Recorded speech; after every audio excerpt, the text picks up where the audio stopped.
Welcome to the Remodel Contracting Podcast, where outdated spaces meet their modern makeover destiny.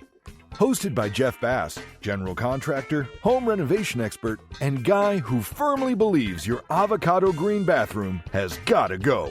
Based in the DFW Metro, Remodel Contracting is here to help you level up your living space. Because hey, you updated your wardrobe, now it's time to update your home.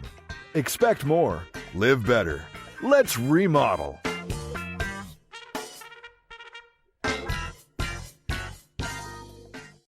Ever walked into an empty shell of a building and wondered how it transforms into a fully functioning business space? That's the magic of a commercial finish out.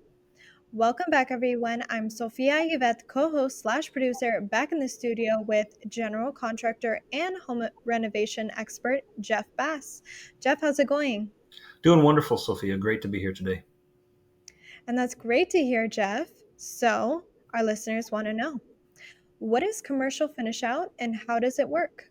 Okay. Commercial finish out is, in short, it is the process of transforming the interior commercial space into a functional and aesthetically appropriate environment for a specific business. It involves careful planning, realistic budgeting, a skilled team, adherence to codes, clear communication, and a commitment to finishing the job thoroughly. Now, Jeff, what's the difference between a commercial build-out and a finish-out? Well, commercial build-out would basically, the easiest way to think about that's the rough stage. A developer builds a strip center or an office building, and it's a blank canvas. So it's just rooms and possibly, depending on the build-out, possibly bathrooms and maybe a kitchen area. It really kind of depends on how far the developer goes. But typically it's just build out of a white blank space. May not even have rooms, may just be a big open shell, a big 3,000 square foot shell. And then so what the finish out process is making that space functional and useful for the specific business that's going to occupy the space. So building whatever the manufacturer requires for their manufacturing process, building the number of offices they require, the number of restrooms they require, maybe a reception area at the front. I've got one right now where I'm building a reception area that attaches to a production area. And so if anybody goes into the production area, they have to wear their hard hats and safety vests. So we're building a special area just for people to change into those. So, I mean, it's specific to whatever the business needs are. And that's what makes it different than just a commercial build out.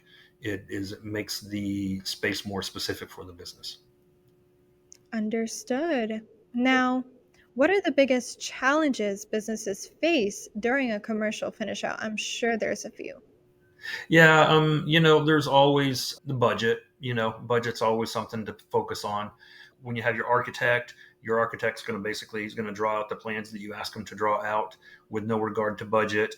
Your designer is going to design and help you pick out your choices, again, with no regard to budget. Your budget will first come into focus when you do meet with your GC, who has to put everything together and, show you what it's actually going to cost. So budget reality check is a big part of the process for the GC at the beginning. And I mean, a successful finish out, it's for a realistic budget. You have to account for all interior construction and finishing element.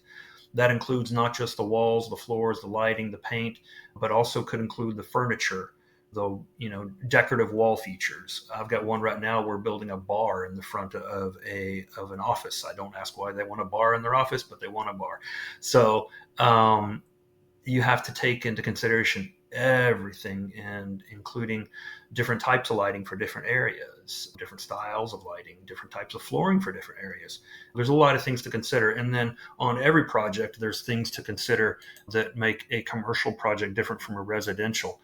There's different compliance, there's different codes, there's ADA compliance, there's fire separation compliance, fire rated walls and doors, ADA accessibility, irrigation, sprinkler systems for your fire, energy code requirements based on where you live.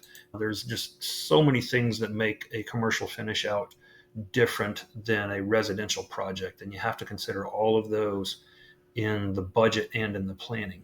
And as a GC, you can't necessarily rely on the work that's happened before you receive the project to be accurate. For example, you have no idea how many times I receive more plan sets from architects that have non-ADA compliant bathrooms than anything, and I don't know why they draw them up that way, but they do. And then I have to have a conversation with the client about how it's going to change, because everything's got to be ADA compliant.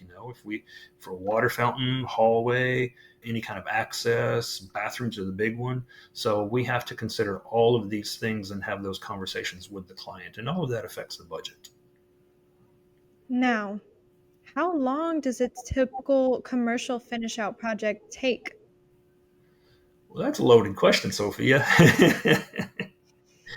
Anywhere, honestly, if it's a small, we've done like physical therapy offices. I mean, the company I do those for, we finish those out in 2 or 3 months, including the permitting process and going through all the inspections. And then I've got other projects can take 8 months to a year. It just all depends. And if it's and then there's also, of course, projects that aren't necessarily just finish out, right? Like we build a warehouse on the back of a building.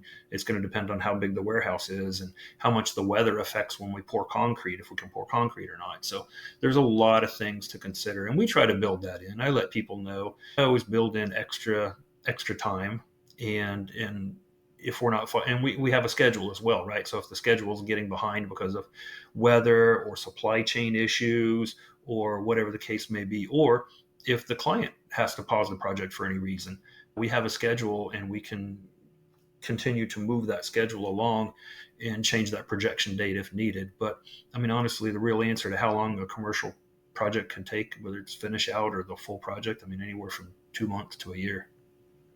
Wow. Yeah. Now, do you have any final words for our listeners today on commercial finish out and how it works?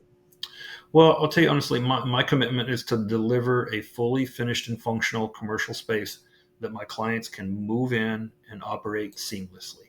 And it's my job to walk them through that process until the day they move in, which means they have their clear certificate of occupancy.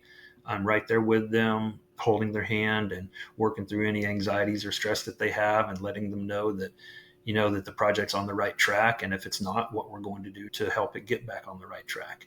And I guess in closing, I'll say, that's the final coat. And remember to always measure twice and podcast once.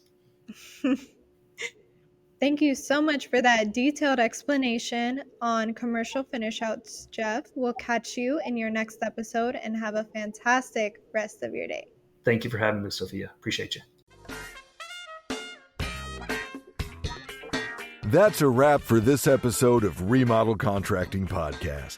Ready to kick that 90s kitchen to the curb? For a free in-home consultation, call 469-831-5620 or visit remodelcontracting.net. Expect more, because your home deserves better, and honestly, so do you.